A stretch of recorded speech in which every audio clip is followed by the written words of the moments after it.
Hello guys, and welcome to Simple Spec Games. In this video, we are going to track back a little bit and see of the best indie games that have been released in September 2025. We start in number 21 with Katanaut. Katanaut fuses the relentless pace of an action roguelite with the methodical precision of katana-based combat, creating a satisfying loop where every melee strike not only carves through cyberpunk horrors, but also fuels your ranged arsenal. Its diverse katana types, each with unique mechanics, encourage distinct playstyles, while the gun variety, from pistols to railguns, keeps runs fresh and tactical. The pixelated cyberpunk art and pounding techno-punk soundtrack amplify the atmosphere, turning each battle into a stylish spectacle, and the blend of Metroidvania exploration with roguelike progression ensures that every run feels both familiar and unpredictable.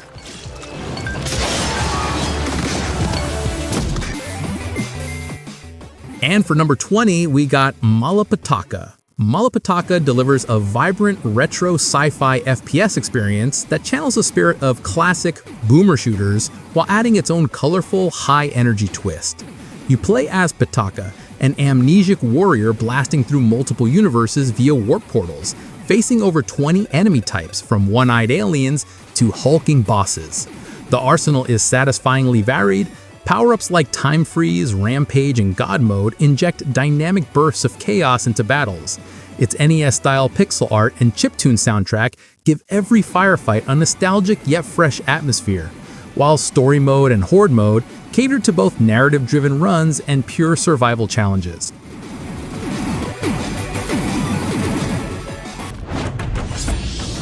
In number 19, we got Machick 2.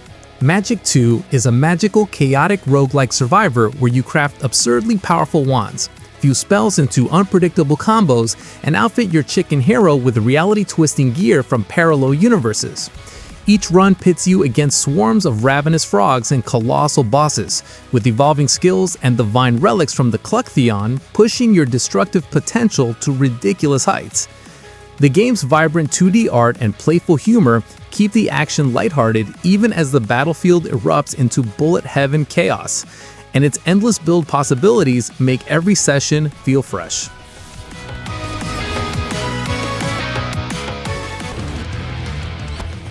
And number 18, we got Sworn, is a solo or co-op action roguelike steeped in Arthurian myth, where you battle through procedurally generated dungeons to reclaim Camelot from a corrupted King Arthur and his fallen knights of the Round Table.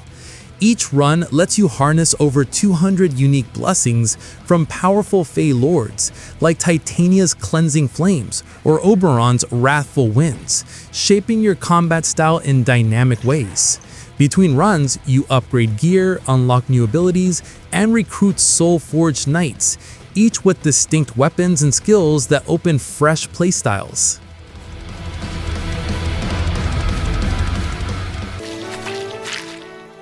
And in number 17, we got Gobline Cleanup.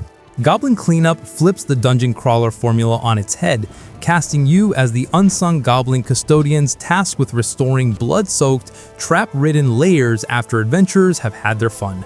Whether solo or with up to 3 friends, you'll mop floors, reset furniture, feed grisly leftovers to mimic chests, and navigate hazards like spiked tiles, laser eyes, and grumpy necromancers, all while trying not to accidentally kill each other.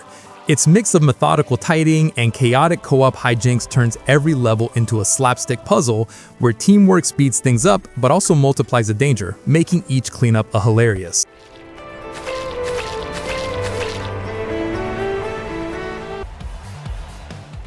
For number 16, we got Formula Legend. Formula Legend is an off-brand Formula 1 inspired arcade racer that celebrates 7 decades of open-wheel motorsport from the 1960s to the 2020s. Legally distinct teams and drivers, and era-specific tracks inspired by real circuits like Monaco, Suzuka, and Silverstone. Its career mode lets you hop between decades, unlocking new championships, vehicles, and drivers as you go, while interactable pit stops add a playful layer of tire, fuel, and damage management. Multiple track variations reflect how circuits evolved over time, and the mix of arcade accessibility with light simulation elements makes each race a blend of speed, nostalgia, and tactical decision-making, even without official licenses or multiplayer.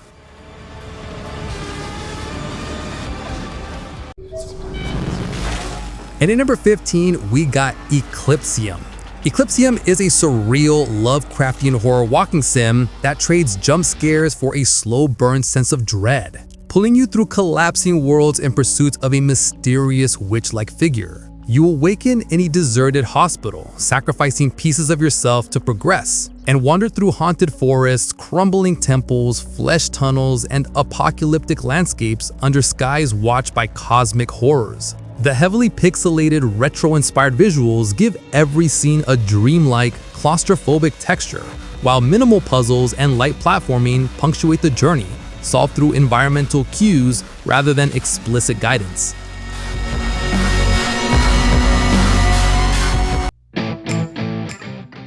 And for number 14, we got Deadly Days Roadtrip. The game blends bullet heaven zombie chaos with a quirky inventory Tetris survival loop, sending you across a post-apocalyptic countryside in a fuel-hungry bus. Each stop is a procedurally generated map where you auto-fire or twin-stick aim through hordes, scavenging fuel, weapons, and oddball gear while juggling limited backpack space to stack synergies and upgrade gear. The tension comes from deciding whether to flee before the swarm overwhelms you or linger to hunt for rare loot, with boss fights, challenge stages, and meta progression upgrades keeping runs varied.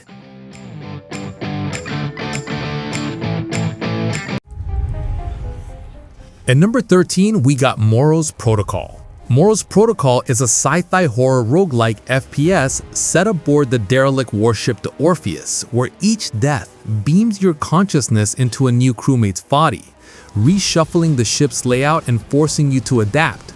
Starting with only a nanosword, you scavenge for guns, melee weapons, and limited upgrades while battling reanimated crew and grotesque alien infestations in procedurally connected rooms.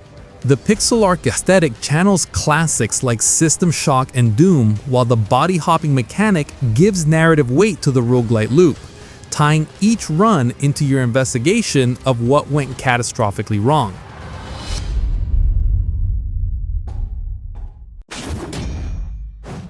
For number 12, we got Starfire Eternal Cycle.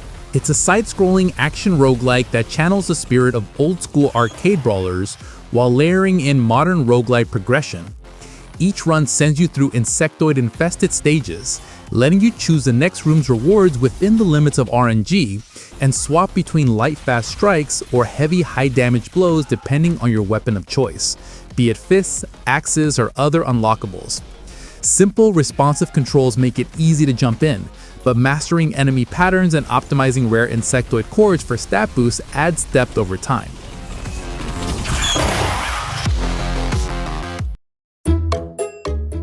And for number 11, we got Baby Steps. Baby Steps is a physics-driven walking simulator comedy from Bennett Foddy, Gabe Cazillo, and Maxi Bach, where simply putting one foot in front of the other becomes a hilariously arduous adventure. You play as Nate, a basement-dwelling man-child teleported into a surreal, open-world wilderness, controlling each leg independently with your controller triggers while leaning forward to plant steps. Flat ground soon feels manageable, but obstacles, fallen logs, slick mud slopes, bouncing river logs, turn traversal into slapstick gauntlets, with every misstep sending you tumbling back down and spectacular pratfalls.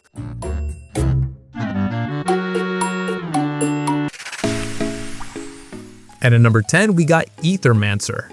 Aethermancer is a monster-taming roguelite that blends turn-based 3-on-3 battles with the high-stakes unpredictability of roguelike runs, set in the fractured realm of Terra Stay as the magical void consumes its lands. You play as Syriax, an aether-crafted mage who can stagger foes to craft mementos and later summon them at shrines, building a team from elemental archetypes like fire, water, earth, and wind, plus versatile wild aether and dual-element maverick moves. With lush 16-bit style pixel art, fluid animations, and layered team-building systems, every expedition becomes a tactical puzzle of resource management, elemental synergy, and adapting to randomized encounters across dangerous biomes.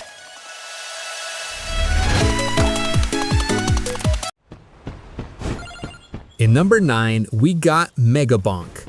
Megabonk is a fast-paced 3D roguelike survivor that blends the addictive just one more run loop of Vampire Survivors with the momentum-driven movement of Risk of Rain 2, letting you slide, bunny hop, and zip across procedurally generated arenas while mowing down endless waves of enemies. Each run ramps up quickly from modest beginnings to absurd power levels, thanks to a wide variety of unlockable weapons, characters, and quirky item combinations that keep builds fresh and unpredictable. Energetic, retro-style music fuels the chaos, while shrines, altars, and other interactable objects add tactical variety.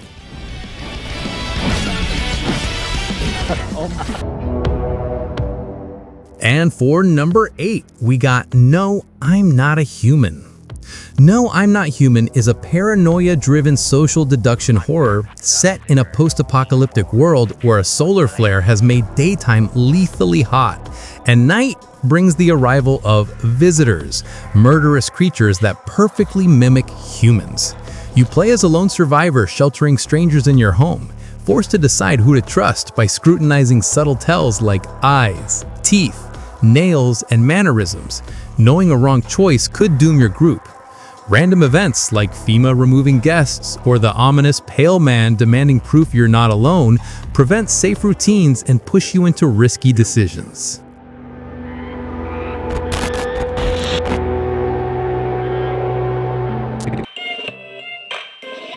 In number 7, we got Ratatan. Ratatan is a roguelike rhythm action adventure that serves as a spiritual successor of Patapon, where you lead armies of adorable yet formidable Ratatan creatures across the world of Redu in a quest to reach the Ever After. Using the mystical power of Melodium, you issue precise musical commands, now expanded to 7 button patterns instead of Patapon's 4, to march, defend, and attack, with perfect timing unlocking Fever and Super Fever modes for massive boosts. Each Ratatan hero and their Coven troops have unique traits and vulnerabilities, and procedurally generated stages with randomized power-ups keep runs unpredictable.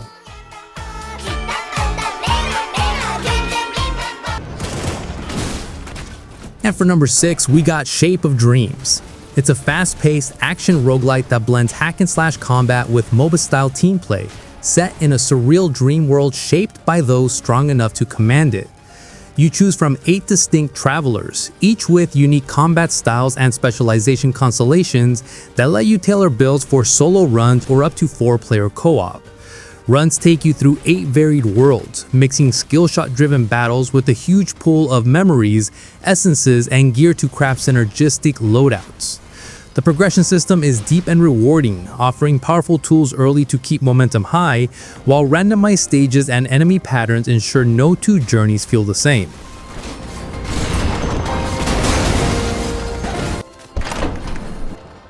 Coming in top 5, we got Little Witch in the Woods. Little Witch in the Woods is a cozy pixel art life sim where you play as Ellie, an apprentice witch accidentally stranded in a small vine-choked village. Instead of waiting for rescue, she sets out to help rebuild the town, brewing potions, crafting candies, and gathering magical ingredients from the surrounding forest while befriending quirky NPCs.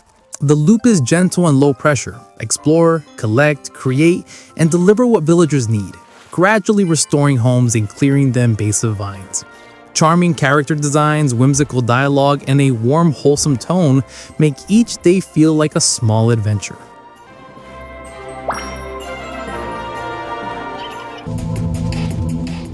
In number 4, we got Easy Delivery Co.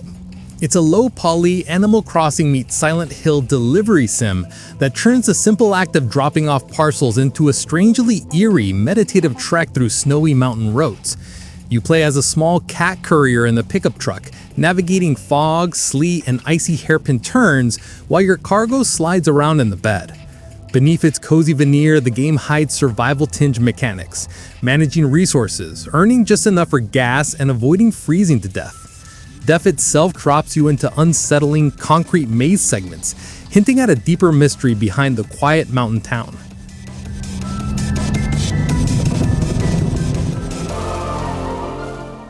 I know most of you will get mad at me, but Hollow Knight Silksong will come in number 3. Hollow Knight Silksong stands out as a great game because it builds on the atmospheric beauty and tight gameplay of its predecessor, while introducing a faster, more agile protagonist in Hornet, whose expanded movement and combat abilities make exploration of the sprawling, secret-filled world of Farloom exhilarating. The game's intricate level design rewards curiosity with hidden paths and upgrades, while its refined combat loop, mixing acrobatics, precise strikes, and tense healing windows, keeps encounters thrilling, especially against its challenging bosses.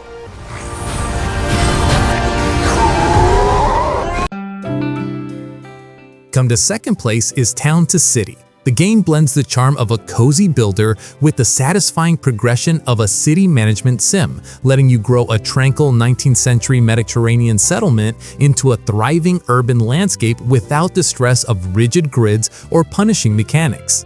Its gridless voxel-based design gives you complete creative freedom to shape winding roads, sculpt terrain, and decorate neighborhoods with vibrant markets, vineyards, and parks, every detail contributing to citizen happiness. The gameplay loop balances relaxed creativity with light resource management as you welcome new families off the train, provide homes and jobs, and maintain a smooth supply network.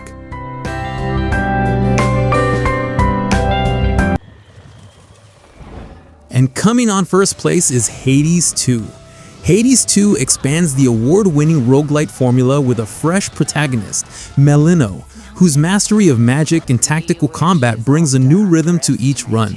Supergiant Games enriches the mythological world with a vast roster of gods, heroes, and foes, weaving sharp characterization into a narrative that feels both familiar and daringly new. Every attempt is packed with variety, different boons, weapons, and spell effects, ensuring no two journeys through Tartarus and beyond play the same. The art direction and soundtrack heighten the stakes, while new base building and downtime systems make progression between battles more engaging. This is it. So that's the video. Do you agree with our list? If you have a different list or have another game that not included on the list, please let me know in the comments below. Thank you for watching, guys, and see you in the next video.